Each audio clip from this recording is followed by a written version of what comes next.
ہیں حافظوں کا، تب دروازہ کھٹکھٹاتے ہیں قاریوں کا، تب دروازہ کھٹکھٹاتے ہیں اماموں کا۔ چلیے دفنانے کا طریقہ بتائیے، کفنانے کا طریقہ بتائیے، نہلانے کا طریقہ بتائیے، دفنانے کا طریقہ بتائیے، نماز جنازہ پڑھائیے۔ اور خدا کے بندو، اللہ نے تم کو بھی صاحب اولاد کیا ہے، تم بھی اپنی اولاد کو اس قابل بناؤ کہ جب تم مر جاؤ تمہاری اولاد سینہ چوڑا کر کے آگے کھڑے ہو اور یہ کہے اے اللہ یہ میرا باپ تھا، میں اس کی نماز جنازہ پڑھانے کے لیے حاضر ہوں۔ میرے بھائی خدا کی عزت کی قسم، تمہارا بیٹا کان تک ہاتھ بعد میں اٹھائے گا، اللہ تمہارے گناہوں کو پڑھے گا، پہلے تمہارے گناہوں کو، مگر پہلے مدرسوں کو آباد تو جڑو دو مدرسوں سے۔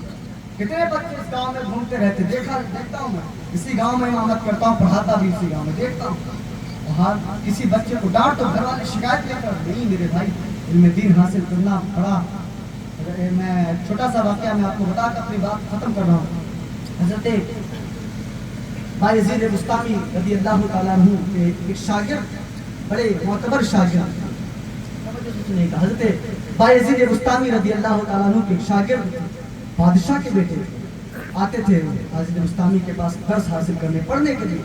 سوچے ذرا بادشاہوں کے بیٹے علم حاصل کر رہے ہیں، جہاں ہمارے پاس کچھ بھی نہیں، کبھی تکبر ہمارے، ہم سے بڑا کوئی نہیں۔ بھائی امام صاحب کی حیثیت کیا 5,000 6,000 کمانے والے ہیں، سمجھے میرے بھائی۔ بایزید بستامی کے شاگرد آتے تھے پڑھنے کے لیے، بایزید بستامی پڑھا رہے ہیں، پڑھاتے گئے، کافی عرصہ ہو گیا۔ جب آپ عالم بن گئے، بایزید بستامی نے جب ان کو عالم بنا دیا، پڑھا دیا، لکھا دیا، کہا بیٹا آج تم پڑھ گئے، کل پھر آنا۔ دوسرے دن جب بلایا تو بایزید بستامی نے ان کو کمرے کے اندر بند کیا، مارا گرا، بہت مارا۔ اب اس بچے نے کہا تو کچھ نہیں، کیوں شاگرد تھا، چلا گیا اپنے گھر۔ وقت بدلتا گیا، بیتتا گیا، اب ایسا وقت آیا کہ وہ جو بچہ تھا وہ بادشاہ بن گیا، اس کے باپ کا انتقال ہوا، وہ بادشاہ بنا۔ اب جب وہ بادشاہ بنا تو سب سے پہلے اس نے حکم دیا کہ میرے استاد بایزید بستامی کو پکڑ کر کے لاؤ، میرے استاد بایزید بستامی کو پکڑ کر لاؤ۔ پکڑ کے لایا گیا، اب آپ کی بھی عمر ہو چکی تھی، پکڑ کر لایا گیا۔ کہا کیوں لایا گیا؟ کہا استاد آپ کو یاد ہے میں آپ کے پاس پڑھتا تھا؟ کہا میں پڑھنے میں اچھا تھا، کہا میری کوئی غلطی ہوتی تھی؟ نہیں۔ آپ نے کیوں مارا تھا مجھے؟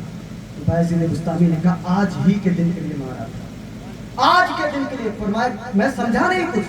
تو بایزید بستامی نے کہا مجھے معلوم تھا کہ تیرا باپ بادشاہ ہے، لیکن تو بھی تخت نشین ہوگا، تو بھی بادشاہ بنے گا اور تو حکومت سلطنت سنبھالے گا۔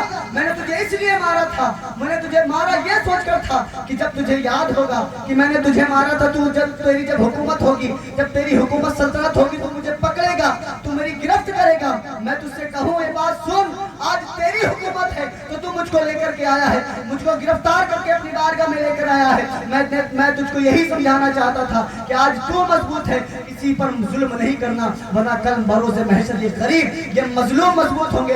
اللہ تبارک و تعالیٰ اس دن ان کا انصاف کرے گا۔ اس دن اللہ کی بارگاہ میں اگر کسی مظلوم نے تیری شکایت کر دی، اس دن تو رب کی بارگاہ میں جیسے میں آج پکڑا گیا، ایسے تو اللہ کی بارگاہ میں گرفتار کیا جائے گا، ایسے ہی پکڑا جائے گا۔ تو یاد رکھنا کبھی کسی مظلوم پر ظلم نہیں کرنا میرے بھائی۔ یاد رکھو اگر استاذ مارتے ہیں تو اس بچے کی زندگی کو سنبھالنے کے لیے مارتے ہیں۔ اگر استاذ اس کو 4 بجے 5 بجے اٹھا کر کے پڑھاتے ہیں تو اس کی زندگی سنبھالنے کے لیے خدا کے واسطے اپنے بچوں کو دین سے جوڑیں، آپ مدرسوں سے جوڑیں، مسجدوں کو آباد کریں۔